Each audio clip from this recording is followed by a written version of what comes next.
Nyie bwana mmefika finali kwa sababu engineer alibadilisha sheria ile ya timu ambazo zinaenda shirikisho ziende shirikisho, za klabu bingwa ziende klabu bingwa, na ukitolewa unarudi nyumbani. Engineer ndo kawasaidieni nyie, msingefika finali.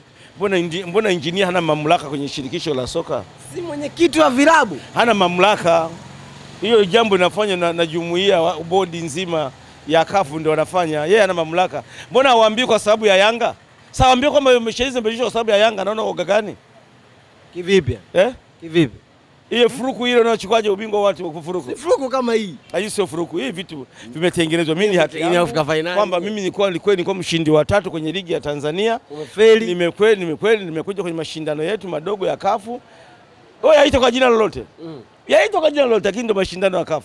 Unanikosea adabu CAF kwa sababu ndo mashindano yao. Sio sisi. Sio nyie. Sio sisi. Ni CAF, klabu bingwa na shirikisho. Wale mashindano mawili tu ya vilabu.